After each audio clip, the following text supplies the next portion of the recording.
giving me this talk.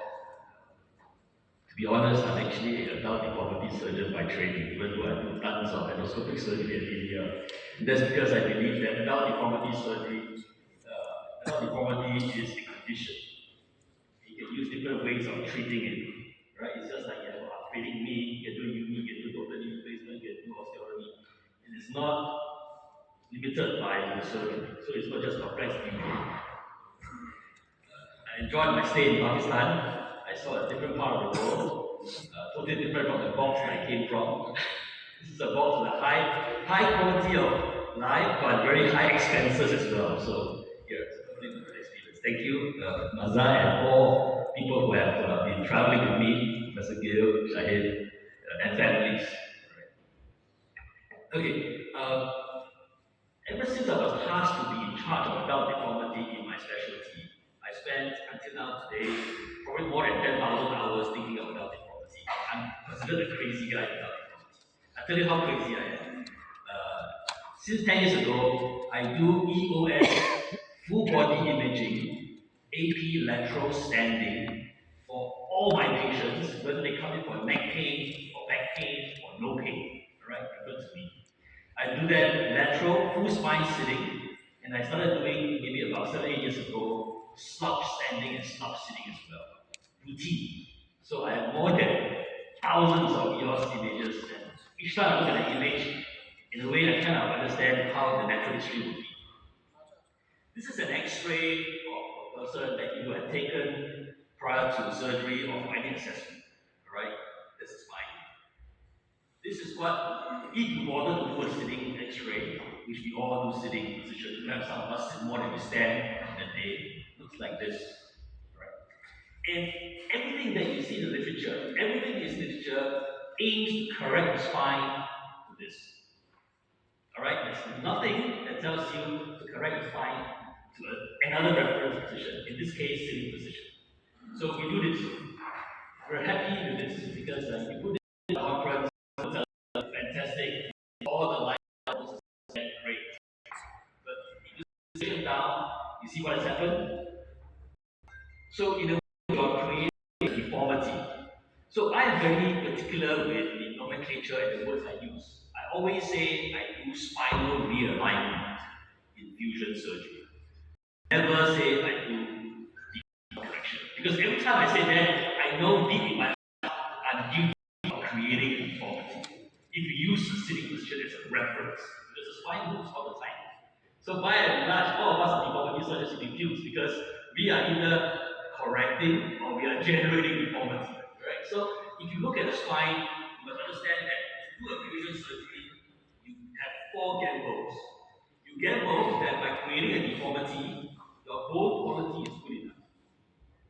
You gamble, second time, the disc is adapted enough to withstand stress. It doesn't degenerate, it won't cause an adjacent segment PJK or failure from prolapsed disc or an angle tear.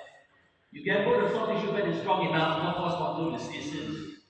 And of course, gamble for construct is ideal enough so you get the best compromised position. Mind you, the spine moves a lot, and you can only choose one position. How confident are you to choose the right position? How confident are you? You have a 100-sided dice. You throw the dice. How confident are you to get one? If you're not confident, it is probably better to let the spine move the way it should. Alright? Unless you are very sure. Perhaps you are very sure. I'm not very sure. So over the years, I've suffered complications. Patients have suffered complications and multiple revisions and eventually paralysis because of PJK. But now we know also that not all patients will end up with this problem. So the key take-home message is alignment is not balance, not dynamic balance. This is a static thing, there's a dynamic thing, alright? And then when we say alignment, we talk about we are realigning the spine. We won't say that we are doing a deformity correction. And I won't bore you with the details of harmonious because we'll take another lecture to talk about that. So why try so hard to knock down what you don't know is best when you can grant versatility to adapt to what the body finds best? Okay. So yet not all can be solved with motion preservation, so these can't be solved with motion preservation. Okay, we need some fusion, so perhaps some hybrid. But we have a lot of strategies. We have perhaps just put impression, good enough. You can do MIS, you can do tubular, stroke, perhaps you can do a short one over a long one because you really don't know what you want to correct to. So keep it short, keep it short segments may be good. Or in situ, you want to alter the balance of the balance because you don't know when is the best sexual or oral balance. So you do it in situ rather than a default direction. And what is the reference point? Which is what I was trying to allude to. That the fixed target derived from average norm, what we are seeing today on the X-ray setting is not specific enough. You are only seeing one standing question. So we'll go into details of the pelvic incidence or the zodiac type curves because we have mentioned that in the earlier talk. I just want to tell you that even pelvic incidence itself is not specific enough. Okay? And one interesting thing is, if you look at all the studies in the literature, by the way, I've stopped reading papers because papers are just generating more and more pelvic indices, parameters that are useless. Everybody just wants to put a name into the paper to make another new parameter. So I've stopped reading them. Tons of it, probably more than 200. So pelvic incidence is here you see, okay, it is not specific enough. Rosoli type curve, okay, you saw that, not specific enough. Basically, it's talking about the stand, the shape of the spine, where the apex is. But this is a very important slide. This is a very important slide. So I'm going to pause it for a while to explain a little bit more. This is the picture you see everywhere on the internet. The question is, why generate lordosis in the lower lumbar spine? I will tell you, everybody will tell you that because the literature says that most of the lordosis resides in the lower lumbar spine. That's why you generate lordosis in the lower lumbar spine. Okay? Again, that's the standing posture. Like I said, again, that's standing posture. If you study dynamics, how the spine moves, if you do a bending forward, just like how we do activities, what bends first? The top part of the spine bends first, not the lower part of the spine. Because the kyphosing force goes from the top to the bottom. What does that mean? It means that you spend a longer time for the lower lumbar spine to be in lordosis before you do an extreme bend, that's squatting position, and the lower lumbar spine goes into some kyphosis. It's not just because it is shaped more lordotic in the standing posture, but it is often, most of the time, in the lordotic position, and is the last going to kyphotic. That time duration is important because the time duration is the duration that if you don't fulfill that, you will stress that particular segment. You understand what I'm trying to say? This is the important thing we must pay attention to. The day-to-day position, even in the sitting position, in the bending forward position, squatting position, the lower lumbar spine remains largely lordotic till the very extreme of that position. Then it goes to a kyphosis. So it has to be more deep. Why do we restore lordosis? Not because of PILL. I don't care what is PILL. I have restored PILL far from plus minus 10. I have PILL discrepancy of more than 4. It is good. Right? It is a measurement that helps guide us, but it is not to be taken as the holy grail that our aim of restoring lordosis is because PI states so. The reason why we have lordosis is simply because we need to stand upright. Lordosis is for standing upright. So, in the sitting position, I just showed you that there is no lordosis in the sitting, and that is natural. Which means, if you use that concept, a sitter, a patient stand, cerebral palsy, whatever, comes to you, and he requires some correction, please do not generate so much lordosis. It does not need the lordosis. Lordosis equals biped standing. Okay? As long as you achieve that, you have enough lordosis. Which again tells you the target of lordosis. What is lordosis? The target of lordosis is if I can create enough to stand upright, then lordosis is enough. It's only for that purpose. So lordosis, please don't match your PI, don't match number to number, know why you are generating lordosis and where the lordosis should be generated. That's the lower number, right? Okay, lordosis was standing. There are so many parameters out there, these are the main parameters. I can tell you, most of the literature describe these parameters, and the understanding understanding of these parameters are only partial. They don't understand the full scale of these parameters. That's why they cannot never make sense out of it. Let me tell you one, just share with you one parameter called the pelvic tilt. Okay? The pelvic tilt. The only thing that people can think of with all the literature out there about pelvic tilt is this is a measurement of compensation. Pelvic tilt is a measurement of increased pelvic tilt means pelvic retroversion, which means if you have a forward imbalance, you need the retroversion of pelvis to get to your balance. That's all they know about pelvic tilt. And that's all it means to develop pelvic tilt, because that's what the literature tells you. I will tell you a little bit more about pelvic tilt in a short while. So many parameters, so many criteria. This is the cartoon that I want to show. It's like a firing shot everywhere, but you're not just getting the target. Target to the center. That's bad. Right? You're firing everywhere, but you're not getting it. And because why? Because short SRS criteria is not physiology driven. Primarily aim to satisfy outcomes. Formula driven always addresses bell-shaped curve. It always works for the majority of people in the normal bell-shaped curve, but not in its extremes. Assumes the full body angle method by the White is a summation of angles. Doesn't make sense because it doesn't fulfill understanding pathology and physiology. Every angle is a pathology, so it doesn't make sense. And of course, gap scoring is done in retrospect, so you can't really do anything about it. It just predicts that your outcome is poorer, indicators are higher, but you've already done the surgery, so you can't do anything more. So it's just that.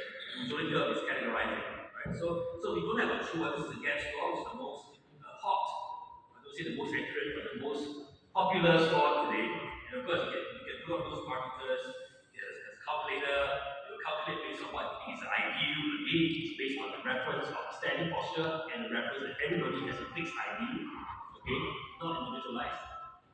And to give you this, and this will predict your failure rates. So this is all reference that I mentioned to one reference, one posture. So these few slides later on is very important. Okay, I'm going to share with you is very important. So now we know that the body moves all the time. If you still want to do a fusion because you have no chance to have, you cannot do a motion preservation, it doesn't work, technology hasn't reached there, you do a fusion, you need to find the most compromised position. Similar example, you have an elbow problem. You have to fix the elbow. Do you fix it straight or do you fix it back? You know, neither. You fix it in the most functional position. You have a hip fusion, we have to do a fusion, you can't do a replacement. What would you do? You will fix it in the most compromised position so that you can stand, walk, or sit comfortably. This is like flexion, right? So if you want to do a fusion strategy, because you just have to do a fusion strategy, you can do a lot. For surgeons. Then you have to find the most compromised position. And in the spine, it means the most compromised in the standing and in the sitting. I'm not advocating sitting, please. Okay? If I do sitting, then I will commit the same crime to do standing. But what is the compromised position? Think of John Wayne is a genius. He's a genius. He described one phenomenon that actually everyone of us know but never described it. That is called a code economy. Because I just put one concept that is energy conservation. If you have to go from Bhutan to Islamabad, you choose the shortest route. You will not choose a long route. Why? Because you understand the need to conserve, the need to prioritize, and the body naturally tries to pursue so. In this position, code of economy tells us that you are off balance, you're spending too much energy. The body always tries to compensate by drawing backwards, we compensate the mechanism so that he's relaxed, he's enjoying his life, right? This is the simplest way of doing it. So energy conservation is the key. And within energy conservation, the first concept that was described was the code of economy. Very important. That's where the concept of balance concept comes in. The second concept is described by us. Sorry, a little bit time off. It's described by us. This is called what I call it it's called the LMC concept, the ligamentous muscular counterbalance concept. Okay. The reason why so is because everybody is looking at X-rays. In X-rays, what do you see? You see bone. What? You don't see the spine is a thing. Right? So we fail to realize that while we're looking at balance, we're also looking at the ligaments, the soft tissue, the muscle. We're not looking at it, we're just looking at the bone, trying to grab the bone, right? So that's the biggest problem. And what is the human tendency of any posture? Standing, respecting the same concept of energy conservation. Because we want to conserve energy. That is, peace, love. Sit down, you are slouched. You're not doing this one crazy. You think you can sit in this for 2 hours, 3 hours, 4 hours, and you don't want to. So we stop. And because we do that, we spend hours, hours. And that posture, that comfort, that relaxed posture, that preferred posture must be respected. Because I can do the surgery and correct it straight, but the patient is not going to listen to me. The patient is going to go back to the posture, the usual posture. Alright? So therefore, this posture has to be respected and it fulfills the code of economy concept, similar energy conservation concept. Alright? So just show you some funny pictures. So these are how we demonstrating the different forms of compensation trying to fulfill code of economy. Essentially, all these things in code of economy, there's no default direction. Zero. Right? These are all the code of economy. Take away all the part. Alright, so compensation in short can be additional segment, can be lower limb, can be cranial, can be lower. This is the phenomenon, right? You go to standing for food, everybody after a few hours does this. Then relaxation, that is fatigue. That is also in the elderly sarcopenia, right? Sarcopenia. The same thing, that is muscle weak. Tired out, that's why you ask to walk 20 minutes before coming to X-ray. That's tired muscle out, or I intentionally ask you to relax. And once you relax, you assume that position that is preferred. For sarcopenia, that is the preferred position. So in the elderly, same thing that you're looking at, not about it adjusted, it's about understanding the energy conservation. So the same posture that you do in slouching in a young person is the same position that you do in the adult. So in my position, you will achieve it's great, but I tell you, you really understand my position, that do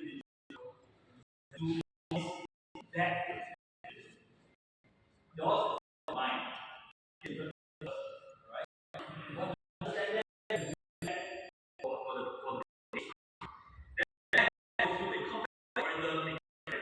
Why this motion I want to Mexico, but I want also those that is between origin. With that, information on Asian history, what is your stand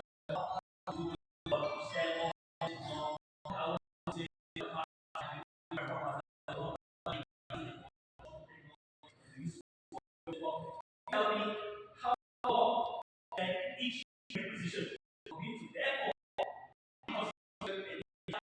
best compromise position of that patient. This is what I call truly patient specific. Not because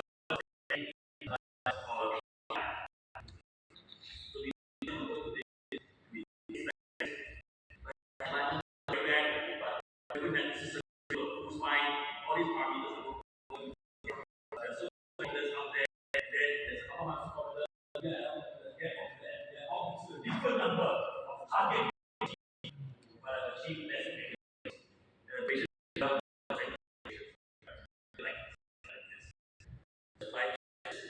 Like that one last point to achieve just is when your life is